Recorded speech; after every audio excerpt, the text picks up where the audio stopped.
joining us, New York Times chief White House correspondent and MS Now contributor Peter Baker, MS Now senior legal reporter Lisa Rubin, staff writer at The Atlantic Tom Nichols, and chief Washington correspondent at Midas Touch and host of Scott MacFarlane Reports, Scott MacFarlane. All right, so Peter, what exactly is going on with the president? Why all of it? Was it always the plan to pull this at the last moment in order to push and bully the Senate into the Save America Act? Well, I don't know if it was always the plan, but I think he recognized that Bill Pulte was kind of a trump card, if you will, that he could play, that clearly the Senate Republicans were so eager not to have Pulte in that chair for very long that they were going to rush Jay Clayton into the job absolutely as quickly as possible. And Trump recognized, aha, I have leverage. The idea that they don't want Pulte in there, let's keep him in there because then that's something they don't want. And then I can use that to force them to do what I want them to do. Now, as anybody who can count votes knows, the America Save Act, his voting act, is not something that can pass no matter how much Republicans want to pass it. And that's not really going to accomplish what he wants to accomplish. And instead, he seems to be intent on just, alienating Senate Republicans even more than he already has. And I think that, it's unclear where he thinks this is ultimately going to go. Senate Republicans do continue to fold. I mean, there's hand-wringing, there's, pushback here and there. But even, Scott, on the anti-weaponization fund money, they didn't permanently put an end to that. They just took Todd Blanche's word for it, ultimately.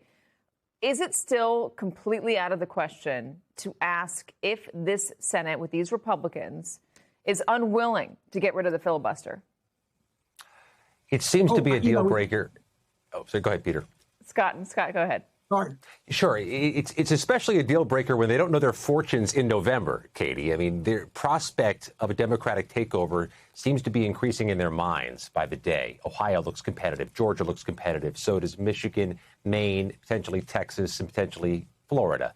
But that's not the issue. The issue here is that they don't have the requisite support to do this, even in a vacuum, because they understand this is a generational decision to get rid of the filibuster, and they're not keen on doing that, not knowing what's going to happen over the next generation long after Trump is gone. I mean, that is a decent point. Let's talk about the Bill Pulte card, the Trump card, though. Why is it a Trump card, Tom? Well, it shouldn't be. It's a Trump card, or the president thinks it is, because Pulte's completely unprepared and unqualified for this job. He thinks that, putting this kind of MAGA loyalist into a sensitive intelligence position is going to cause, the senators, at least those who still care about national security, to, completely have an aneurysm here. Well, it's not that much of a Trump card. I mean, Rick Grenell had this job. Tulsi Gabbard had this job. As long as the Save America Act doesn't ever see the light of day, I think, the Republican Congress members or Senate members, have more power than they think by saying, fine, put Pulte in, leave Jay Clayton with his desk half packed up, reinforce to everybody that ODNI, this supposedly very important intelligence position, is just some political football that you use to try to, get concessions out of people.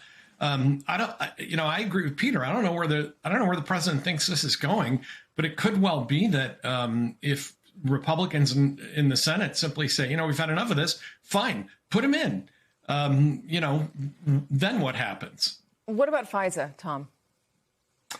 That's the thing. And this is an important thing that has to get done. But my suspicion is sooner or later it will get done.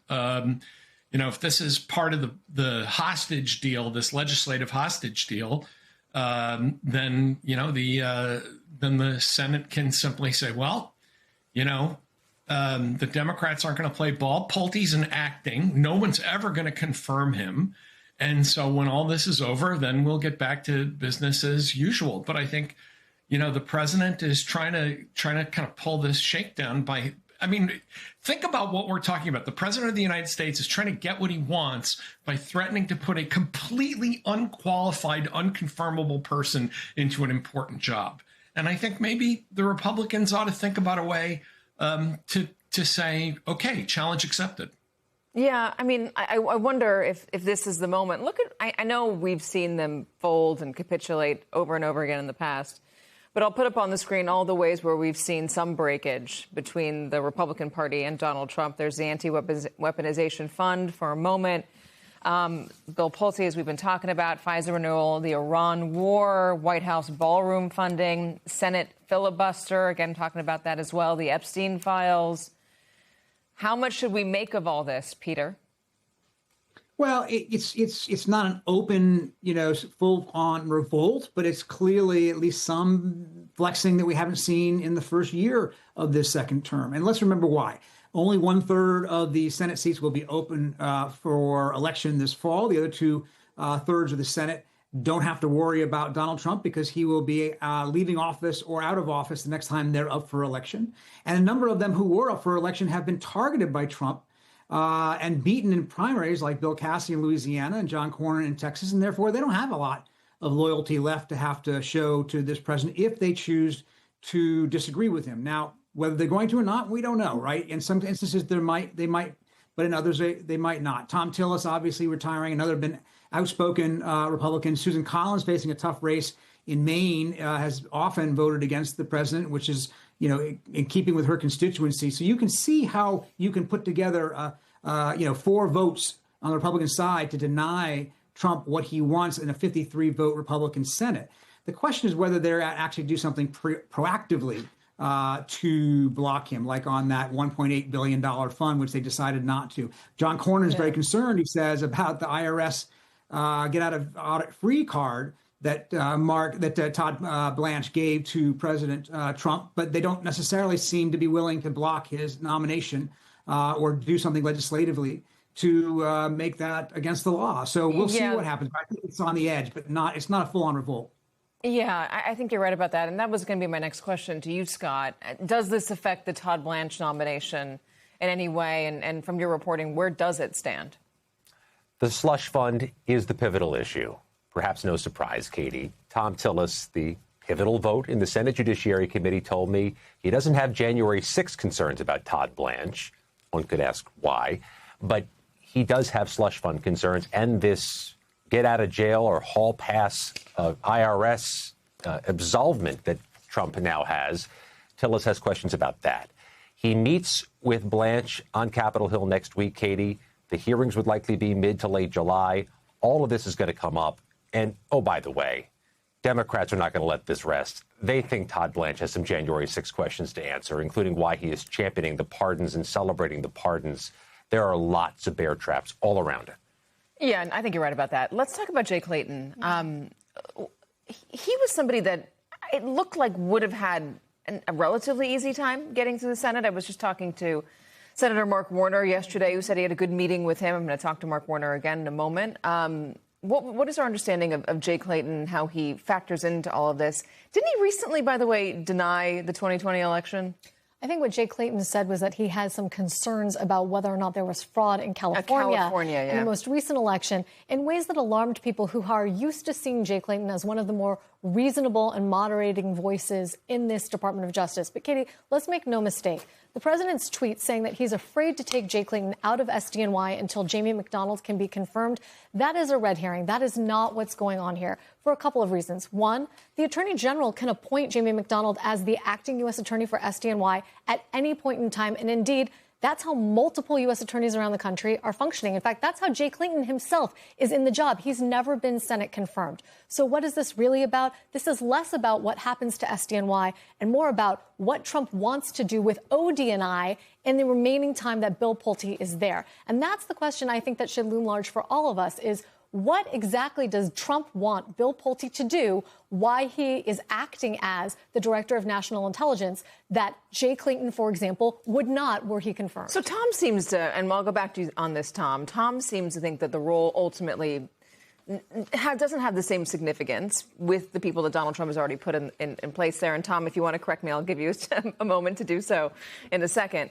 But what are the outstanding concerns about what Pulte could potentially do in that role? Well, I'll harken back to the 2020 election, where the Office of the Director of National Intelligence was sort of something that the election deniers saw as a vehicle for promoting their idea that the election was stolen. You'll recall that at the time, and as wildly improbable as this sounds, there was a theory circulating in late 2020, early 2021, that the Chinese had interfered with the election through the programming of thermostats, Nest thermostats. And at the time, Jeffrey Bossert Clark, who was going to be installed by Trump as his attorney general, requested a briefing with then Director of National Intelligence, John Ratcliffe, on that issue. Ratcliffe ultimately gave him the briefing and disabused Clark of that idea. Clark was not dissuaded, but that whole episode was a pivotal moment in the 2020 election, and specifically, Katie, in the revolt of a bunch of people at the Department of Justice saying, if you put this guy in, we're all leaving. Sounds like such a bad plot to a really bad sci-fi film. It does, but I mean, I think the larger point is many people who don't believe that the election in 2020 was won lawfully will say that ODNI is a place you can use to forward ideas about foreign interference in election and could be used now as a vehicle for perpetuating the idea that our elections are not secure.